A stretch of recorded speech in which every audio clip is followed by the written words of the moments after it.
Good morning, students. Today we are going to see chapter 14, Transportation. What is transport? It is the action of carrying goods or taking people from one place to another. It is an integral part of commerce. That means carrying men and materials from one place to another place, and particularly we can say the carriage of goods from one place to another, that is from the place of producer it will reach to the place of consumer. The definition of transport: the transport system acts with reference to the area it serves in the same way as a candle does in a dark room. How the candle works in a dark room, likewise the transport facilities are very much available for the goods transportation and also the place where people have to move. Next, types of transport. There are three types of transport. First one, surface transport. It means land transport. It can be roadways or railways. Next, water transport. Last one, air transport. These are the three types of transport. Surface transport: transport of people and goods by land vehicles is known as surface transport. In this we have six types: pack animals, bullock carts, road transport, motor lorries and buses, tramways and rail transport. First one, pack animals. In olden days, many animals are used for carrying luggages, mainly in backward areas, forest, hilly areas, etc. So, animals will carry the luggages. These are called as pack animals. So, this pack animals serve areas which are inaccessible to modern means of transport. If transport facility is not available in a particular area, means people will use the animals for carrying the luggage. Next one, bullock carts. So after the pack animals, people started of using bullock carts for carrying their goods, and as well as people can travel from one place to another. So these bullock carts made a link between the villages and the nearby markets and two railway stations. So it carries the produce for sale. Bullock carts carries the produce for sale to the market and consumer goods to the villages.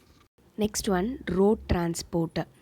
So road transport is meant for short and medium distance, and also it brings the majority of people who are living far away of the villages, and it connects them to different places. It also offers a number of advantages such as flexibility, reliability, speed, door to door service, etc.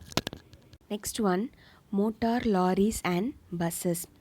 To make the road transport better, wheeled vehicles are invented to facilitate transport of men and materials.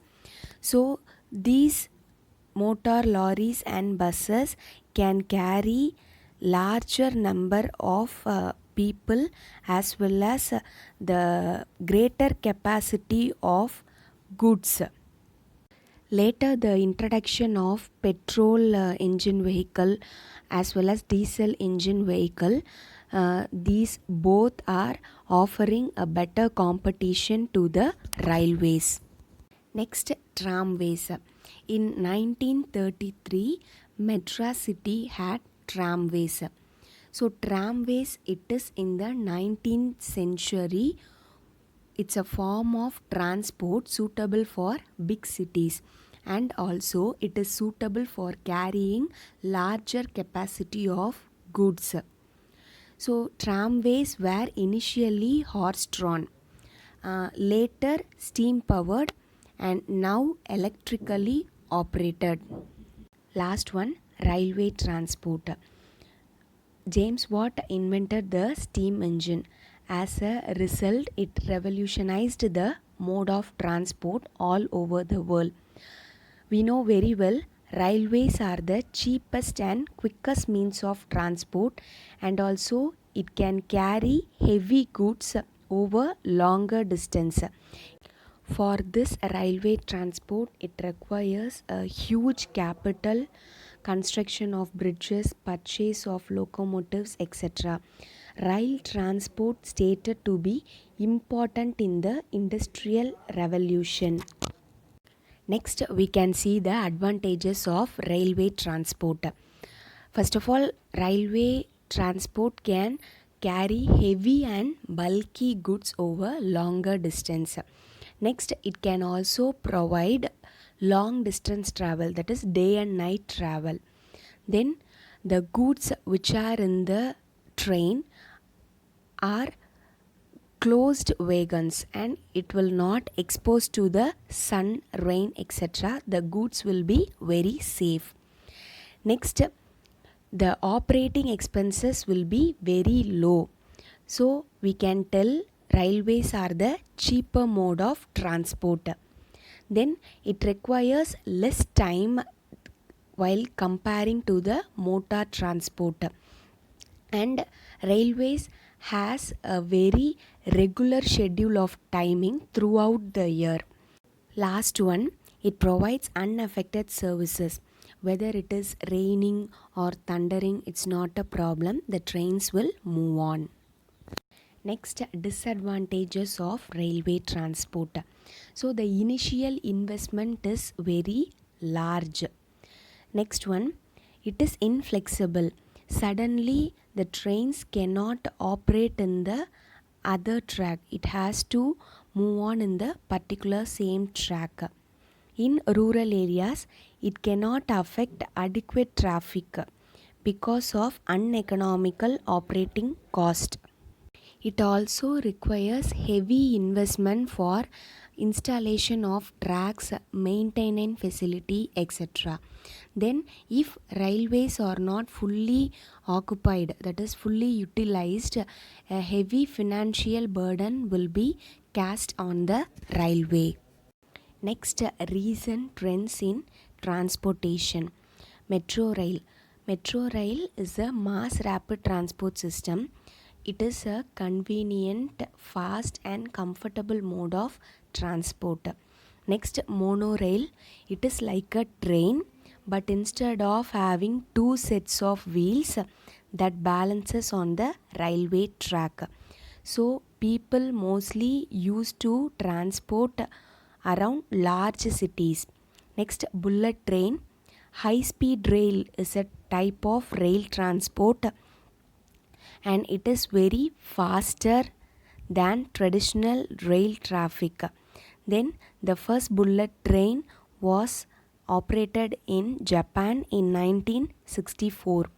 Next, pipeline transport. It is a mode of transportation of goods or materials through pipe. Liquids and gases are transported in pipeline. Next, conveyor transport. It is the broad category of transport mode, includes developed from the idea of a conveyor belt, escalator, elevator, which is used for carrying people among floors of buildings, etc. Next, ropeway transport. It is another means of transport in naval lifting device. It can be operated in the place where road construction is costly. Next, hyperloop transport. Hyperloop is a proposed system of transport and the train pods would either float using magnetic levitation, and these are travel at a high level speed through a tube that has been pumped into a near vacuum. Next, waterways. Transport through waterways is called waterways transportation.